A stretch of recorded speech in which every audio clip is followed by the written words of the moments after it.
नमो नमः। आज हम श्रीमुषी भाग 2 कक्षा 10वीं के तीसरे पाठ का अध्ययन करेंगे। तृतीयः पाठः व्यायामः सर्वदा पथ्यः।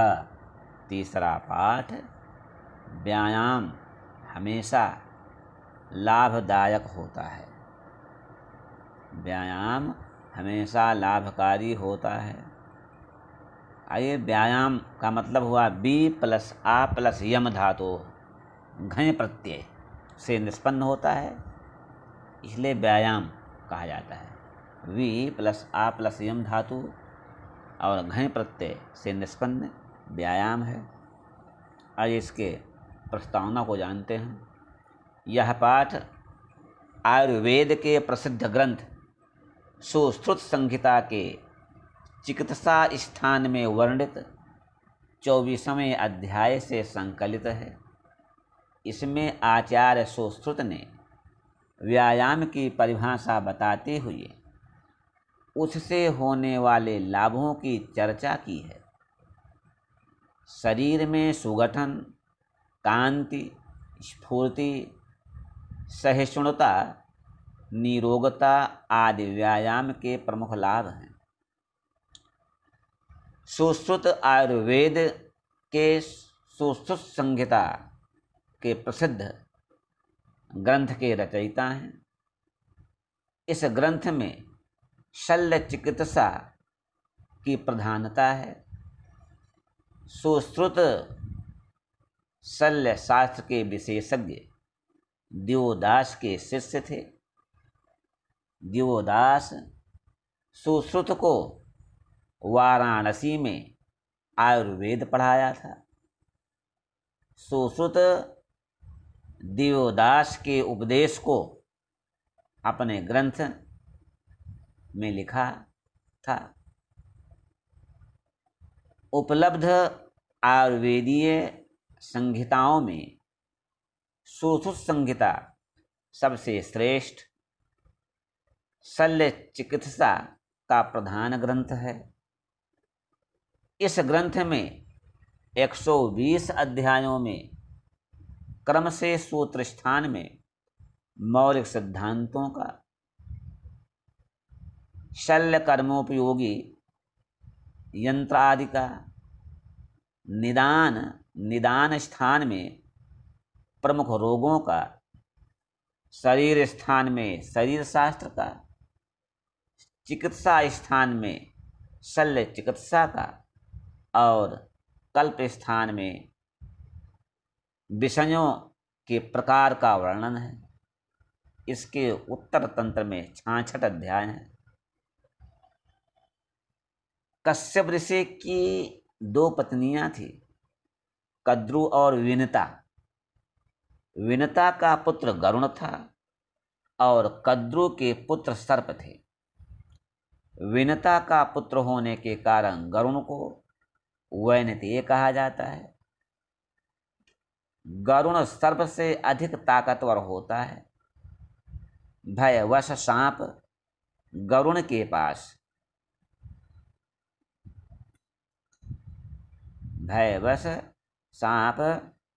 गरुण के पास जाने का साहस नहीं करता।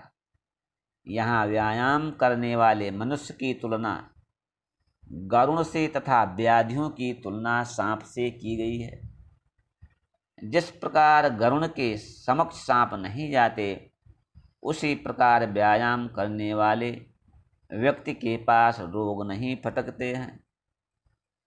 आइए सबसे पहले हम देखते हैं तृतीयः पाठः व्यायामः सर्वदा पथ्यः। तीसरा पाठ व्यायाम हमेशा लाभदायक है। प्रस्तुतोऽयं पाठः आयुर्वेदस्य प्रसिद्धग्रन्थः सुश्रुत संहिता इत्यस्य चिकित्सा स्थाने वर्णित 24 समृद्धोस्ति। प्रस्तुत पाठ आयुर्वेद के प्रसिद्ध ग्रंथ सुश्रुत संहिता के चिकित्सा स्थान में वर्णित 24 अध्यायों से समृद्ध है। अस्मिन् आचार सुतः व्यायामस्य परिभाषां तेन जायमानान् लाभान् च निबोधयति। इसमें आचार्य सुश्रुत ने व्यायाम की परिभाषा को तथा उससे होने वाले लाभों के बारे में बताया है। प्रामुख्येन शरीर सौष्ठवं कान्तिः स्फूर्तिः सहिष्णुता आरोग्यं च इत्यादयः व्यायामस्य लाभाः सन्ति। प्रमुख रूप से शरीर सौष्ठव मतलब शरीर की सुंदरता, शारीरिक सौंदर्य, कांति, आभा, चमक, स्फूर्ति, सहिष्णुता और आरोग्य इत्यादि व्यायाम के लाभ हैं। आइए सबसे पहले हम पाठ का आदर्श वाचन करते हैं। यति गति लय पूर्वक श्लोक का गायन करेंगे। इस समय 11 श्लोक हैं। 11 श्लोकों में अनुष्टुप छंद का ज्ञान है। तो आइए। शरीरायास जननं कर्म व्यायाम संगीतं तत्कृत्वा तो सुखं देहं विमृदनीयात् समन्ततः शरीरोपचयः कान्तिर्गात्राणां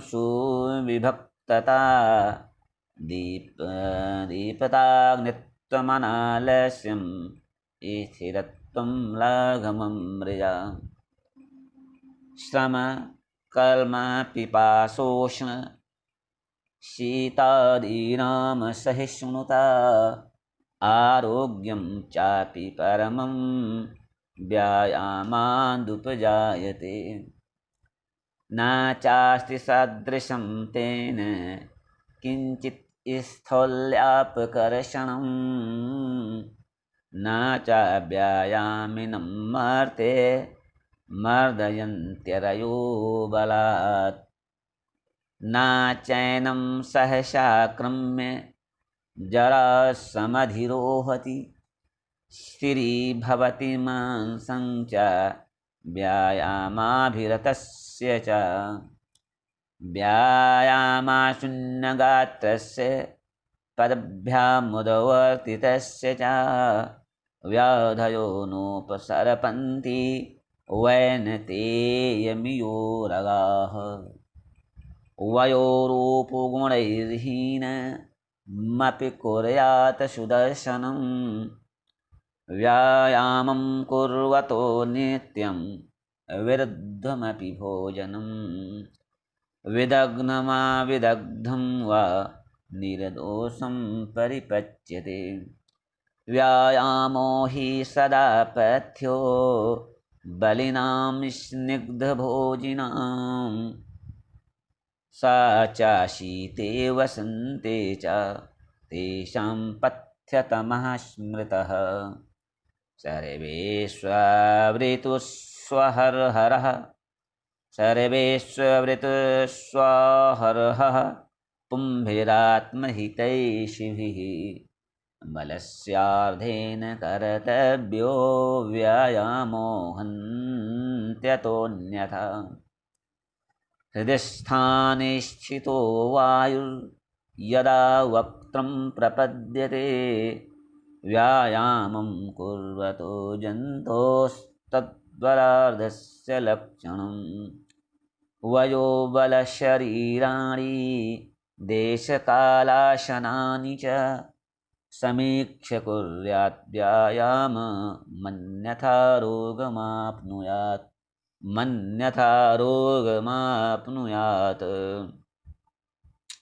आइए इसका देखिए अर्थ। शरीरायास जननम कर्म व्यायाम संगितम तत्कृत्वा तो सुखम देहम विमृदनीयात् समन्ततः। तो सबसे पहले इसका अन्वय देखते हैं। अन्वय से पहले संधि विच्छेद देख लीजिए। शरीरायास जननम, तो इसका करोगे तो शरीर प्लस आयास जननम। और आगे भी देखिए, अन्वय सबसे पहले देखिए, अन्वय के बाद अर्थ निकलेगा। तो अन्वय में सबसे पहले होगा शरीर आयास जननम कर्म व्यायाम संगितम तत्कृत्वा समन्ततः तु सुखम देहम विमृदनीयात विमृदनीयात। तो शरीर, शरीर से आयास जननम, शरीर का क्या आयास, श्रम की मेहनत से जनन जन्म, शरीर का श्रम से उत्पन्न कर्म व्यायाम संगितम, व्यायाम कहा जाता है। शरीर से उत्पन्न कर्म, शरीर के व्यायाम से, शरीर के परिश्रम से उत्पन्न कर्म को ही व्यायाम कहते हैं। तत्कृत्वा समन्ततः तु, तत् उसको करके, किसको, व्यायाम को करके, समन्ततः पूरी तरह से, तू तो सुखम देहम विमृदनीयात, सुखी शरीर को क्या करना चाहिए, मालिश करनी चाहिए। व्यायाम करके अच्छी तरह से सुखी शरीर की मालिश करनी चाहिए। अब अगला देखिए, शरीरोपचयः कांतिर्गात्राणां सुविभक्तता दीप्ताग्नित्वमनालस्यं स्थिरत्वं लाघवं मृजाम्। तो आइए सबसे पहले संधि विच्छेद।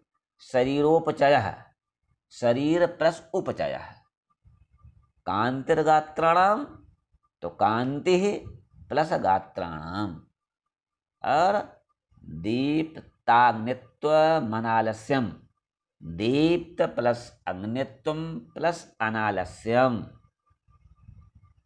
ये अन्वय करते हैं। अन्वय करेंगे, शरीर उपचयः गात्राणाम कांति सुविभक्तता दीप्न अग्नित्वम अनालस्यम स्थिरत्वम लाघवम मृजा। तो शरीरोपचयः, शरीरस्य उपचयः, शरीर की वृद्धि कैसे होगी, व्यायाम करने से। व्यायाम कुर्वतः, व्यायामम कुर्वतः, व्यायाम करने से शरीर की वृद्धि होती है, शरीर का उपचय होता है। गात्राणाम कांति, गात्राणाम शरीरों की, षष्ठी बहुवचन है, शरीरों की कांति चमक, शरीरों में चमक आती है व्यायाम करने से।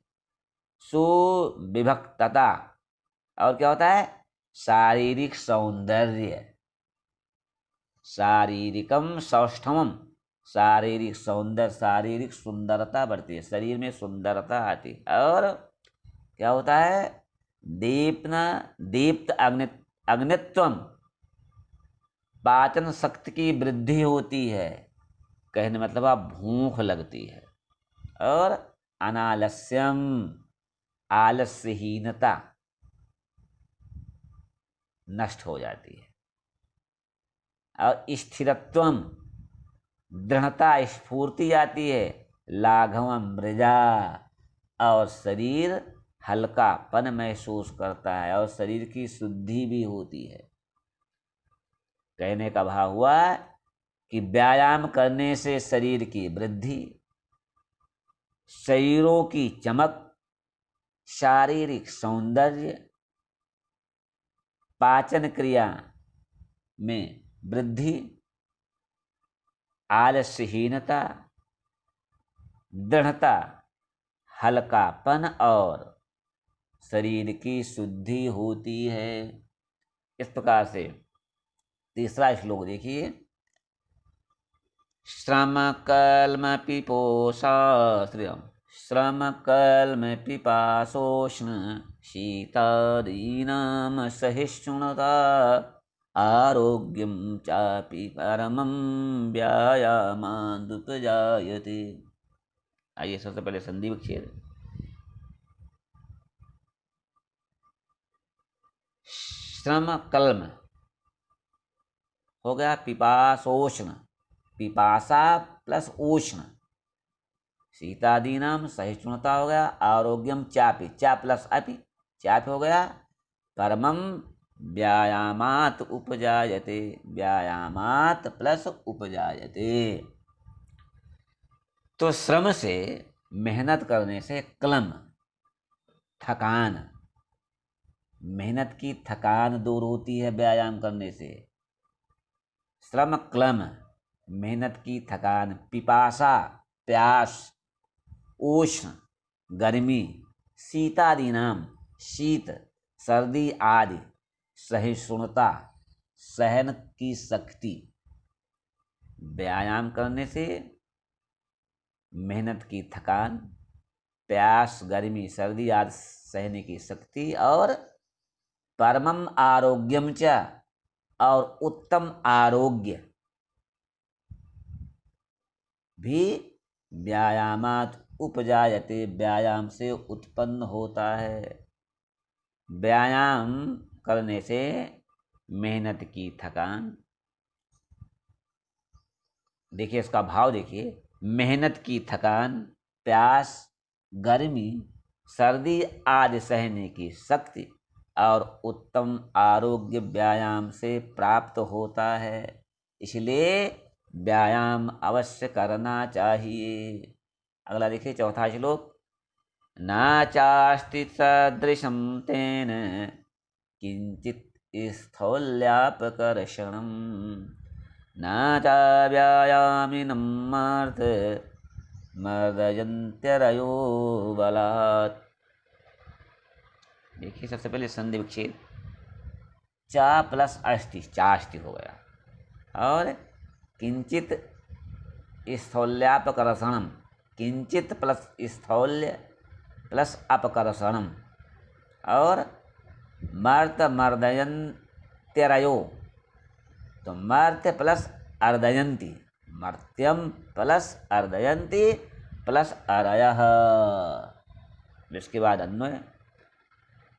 स्थौल्य अपकर्षणं तेन सदृशं किंचित न अस्ति, मर्त्यं व्यायामिनं अरयः बलाद न अर्दयन्ति, बलात् न अर्दयन्ति। अब देखिए स्थौल्यम, स्थौल्यम का मतलब होता है मोटापा, अपकर्षणम दूर होता है, किससे? तेन व्यायाम करने से, व्यायाम करने से मोटापा दूर होता है। सदृशम किंचित नास्ति, तेन सदृशम उसके समान, व्यायाम के समान, सदृशम समान, किंचितम ना कुछ भी नहीं है। क्या नहीं है? कोई दवा नहीं, समझ लो।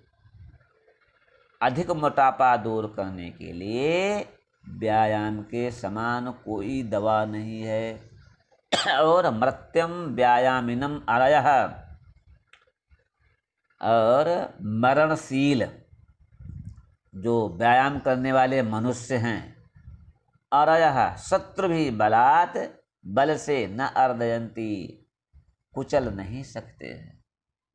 कहने मतलब हुआ कि मोटापा दूर करने के लिए व्यायाम के समान और कोई दूसरा उपाय नहीं है।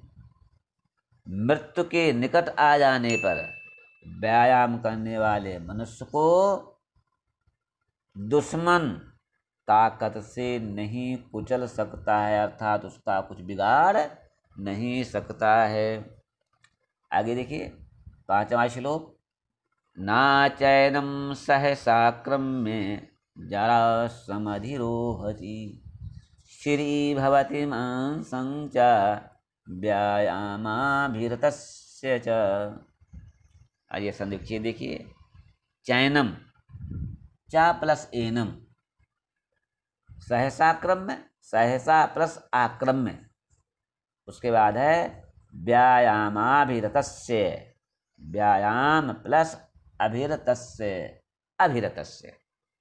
अन्य देखिए, एनम चा सहसा आक्रम में, जरा ना समधिरोहति, व्यायामः अभिरतस्य चा मांसम स्थिरीभवति। एनम चा सहसा, अर्थ देखिए, एनम इन पर, इनको, किसको, जो व्यायाम करने वाले मनुष्य हैं उनको, सहसा अचानक, आक्रम में का मतलब हुआ आक्रमण नहीं करते हैं, आक्रमण करना होता है। जो व्यायाम करने वाले होते हैं इनको बुढ़ापा जो है इन पर आक्रमण नहीं करता है। एनम च सहसा आक्रमण जरा ना समधिरोहति, जरा ना समधिरोहति, जरा का मतलब हुआ बुढ़ापा, हावी नहीं होता है। और व्यायाम अभिरतस्य, और जो व्यायाम करने वाले हैं, व्यायाम में तल्लीन होने वाले, जो व्यायाम में लगे रहते हैं, उनका क्या होता है, चा मांसम स्थिरी भवत, उनका शरीर सुडौल होता है, मांस स्थिर रहता है, जो व्यायाम कर रहे रहते हैं। कहने का भाव यह हुआ कि जो व्यायाम करने वाले हैं, इन मनुष्य को या इन मनुष्य पर अचानक बुढ़ापा नहीं आता है, बुढ़ापा इन पर आक्रमण नहीं करता है, और व्यायाम में जो लगे रहते हैं उनका शरीर सुडौल होता है, मांस स्थिर होता है। इस प्रकार से छठा देखिए श्लोक, व्यायामाशून्यगात्रस्य पदभ्यामुदवर्तितस्य च व्याधयो नोपसरपन्ति वैनतेयमियोरगाः वयोरूपगुणैर्हीनमपि कुर्यात् सुदर्शनम्। संधि विच्छेद, पदभ्याम उदवर्तितस्य, तो पदभ्याम प्लस उदवर्तितस्य, उसके बाद है व्याधयो, तो हो जाएगा व्याधयः प्लस ना प्लस उपसर्पन्ति, फिर वैनतेयम इव, वैनतेयम प्लस इव प्लस उर्गाः, फिर वयोरूप गुणैः हीनम, तो वयोरूप गुणैः प्लस हीनम प्लस अपि कुर्यात् प्लस सुदर्शनम। आइए अन्य देखते हैं, पदभ्याम उदवर्तितस्य व्यायाम शून्यगात्रस्य चा व्याधयः वैनतेयम उर्गाः इव न उपसर्पन्ति वयोरूप गुणैः हीनम अपि सुदर्शनम कुर्यात्। तो पदभ्याम उदवर्तितस्य अर्थ देखिए, दोनों पैरों से ऊपर उठने वाले, व्यायाममय, व्यायामय, दोनों पैरों से ऊपर उठने वाले, व्यायाम करने वाले, व्यायाम शून्य गात्रस्य, जो पसीने से लथपथ शरीर का, पसीने से लथपथ शरीर का, व्याधयः क्या होता है, रोग, व्याधयः का मतलब हुआ रोग, क्या होता है, वैनतेयम उर्गा इव, जैसे गरुड़ के पास सांप नहीं आते हैं, उसी प्रकार से दोनों पैरों से ऊपर उठने वाले व्यायाम करने वाले और पसीने से शरीर वाले के समीप व्याध नहीं आते, रोग नहीं आते। और वयो रूप गुणहीनम अप सुदर्शनम कुर्यात्, जो आयु रूप और गुण हीन हैं उनको सुंदर दर्शन करना चाहिए, अर्थात उनको व्यायाम करना चाहिए। कहने का भाव ये हुआ कि दोनों पैरों से ऊपर उठने वाले व्यायाम और पसीने से लथपथ शरीर वाले के समीप रोग अर्थात व्याधियां नहीं आती हैं। कैसे नहीं आती? जैसे जैसे गरुण के पास सांप नहीं आते हैं, उसी प्रकार से जो व्यायाम करता है उसके पास बीमारियां नहीं आती। और व्यायाम से आयु रूप और गुणहीन मनुष्य को सुदर्शन करना चाहिए। सुंदर दर्शन का अर्थात जो मनुष्य हैं सबको व्यायाम करना चाहिए। अगला देखिए 7वां, व्यायामं कुर्वतो नित्यं विरुद्धमपि भोजनं विदग्धमविदग्धं वा निर्दोषं परिपच्यते। आइए सबसे पहले संधि विच्छेद। विरुद्धमपि, विरुद्धम प्लस अपि, उसके बाद विदग्धम अविदग्धम, विदग्धम प्लस अविदग्धम। अन्वय देखिए, नित्यं व्यायामं कुर्वतो विरुद्धं भोजनम अपि विदग्धम अविदग्धम वा निर्दोषम परिपच्यते। कहने का भाव हुआ कि नित्यम प्रतिदिन व्यायाम करने से क्या होता है? विरुद्ध भोजनम अपि, जो उल्टा सीधा भोजन कर लेते हैं, जो व्यायाम करने वाले हैं, यदि वे कहीं उल्टा सीधा भोजन भी कर लें, गरिष्ठ भोजन कर लें, विदग्धम अविदग्धम हुआ, पका हुआ अर्थात कम पका हुआ यदि खा भी लेते हैं, निर्दोषम परिपच्यते, वो दोष रहित पच जाता है। कहने का भाव यह हुआ कि जो नित्य प्रति व्यायाम करते हैं, यदि किसी दिन भोजन गरिष्ठ भी कर लिया या ज़्यादा खा लिया या कम खा लिया, कच्चा खा लिया था पक्का खा लिया, वो भोजन दोष रहित होकर के पच जाता है। आइए अगला श्लोक देते हैं 8वां, व्यायामो हि सदा पथ्यो बलिनां स्निग्धभोजिनां सा च शीते वसन्ते च तेषां पथ्यतमः स्मृतः। संधि विच्छेद देखिए, व्यायामो ही, तो व्यायाम प्लस ही, निश्चय ही व्यायाम से, तो अन्य देखिए ही स्निग्ध भोजनाम बलिनाम व्यायाम सदा पथ्य सा चासीते वसंते च तेषां पथ्यतमा स्मृतः। ही के मतलब हुआ निश्चय ही, स्निग्ध भोजनाम बलिनाम व्यायाम सदा पथ्य, जो गरिष्ठ भोजन वाले हैं, जो गरिष्ठ भोजन करते हैं, उन बलशालियों का व्यायाम सदा पथ्य, व्यायाम हमेशा क्या है? लाभदायक है। वास्तव में या निश्चित ही जो गरिष्ठ भोजन करने वाले बलशाली पुरुष हैं, उनको भोजन व्यायाम सदा लाभदायक होता है। साचा शीते वसंते चा, और वह शीत ऋतु में, वसंत में, च तेषां पथ्यतमा स्मृता, उन मनुष्यों को लिए कल्याण कारक कहा गया है, स्मृतः कहा गया है। निश्चित तौर पर जो व्यायाम करते हैं, यदि गरिष्ठ भोजन भी कर लें तो व्यायाम से उनका गरिष्ठ भोजन पच जाता है, हमेशा लाभदायक होता है। और शीत तथा वसंत में उन पुरुषों के लिए कल्याणकारक कहा गया है। आइए अगला देखते हैं, श्लोक संख्या 9, सर्वेष्वावृतस्वहरः पुंभिरात्महितैषिभिः वलस्यार्धेन कर्तव्यो व्यायामो हन्त्यतोऽन्यथा। संधि विच्छेद देख लीजिए। सर्वेषु ऋतुषु अहरह, सर्वेषु प्लस ऋतुषु प्लस अहरह पुंभी प्लस आत्महितैषिभिः और बलस्य प्लस अर्धेन हन्ति अतः, हन्ति प्लस अतः प्लस अन्यतः।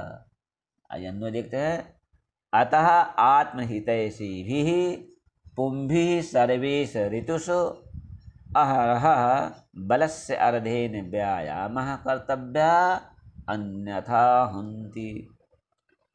इसलिए, अतः का मतलब हुआ इसलिए, आत्महितैषी भी जो अपना भला चाहते हैं, इसलिए जो अपना भला चाहते हैं उन पुरुषों के लिए या उन पुरुषों के द्वारा सर्वऋतु सर्वेषु ऋतु सभी ऋतुओं में अहरह प्रत्येक दिन,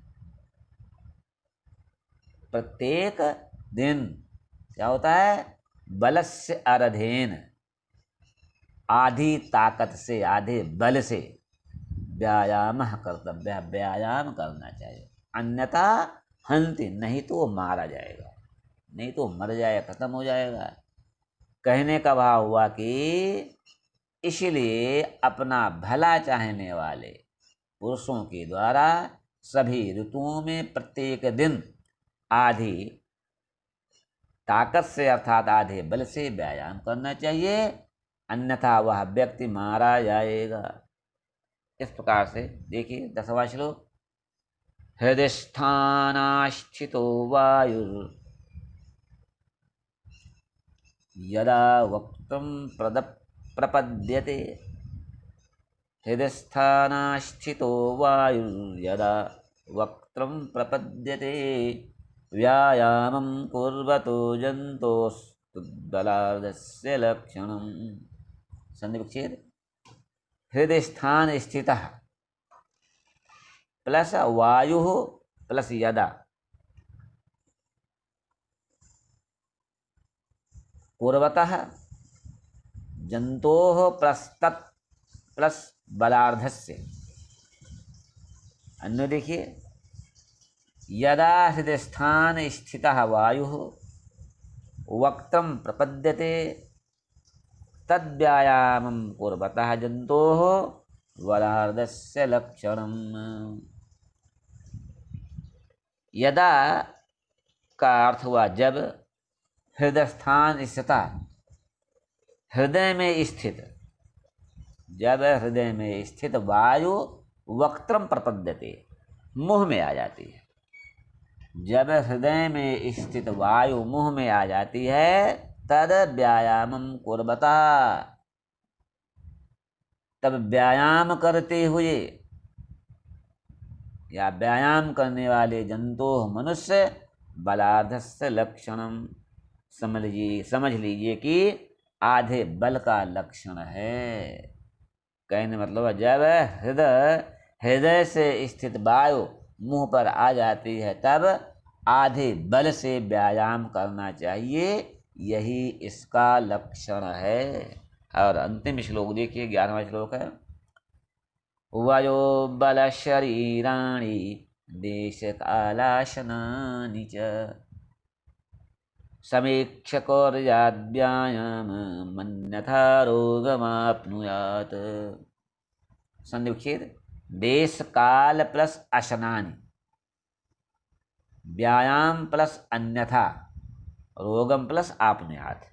अन्य देखिए, वयो बल शरीराण, वयो बल शरीराणि देश कालाशनानि च समीक्ष व्यायामं कुर्यात् अन्यथा रोगम आपनुयात्।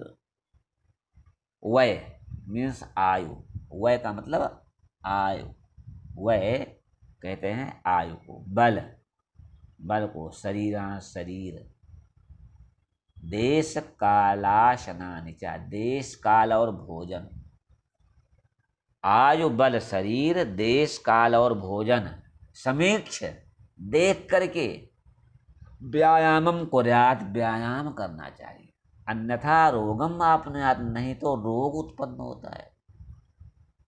अवस्था, बल शरीर, देश काल और भोजन देखकर व्यायाम करना चाहिए, अन्यथा रोग प्राप्त होता है, अर्थात रोगी हो जाओगे। इस प्रकार से ये पाठ पूरा हुआ है। नमो इत्यलम, नमो नमः। बहुत बहुत धन्यवाद। प्रश्नोत्तर अभ्यास के फिर मिलते हैं, तब तक के लिए नमस्कार।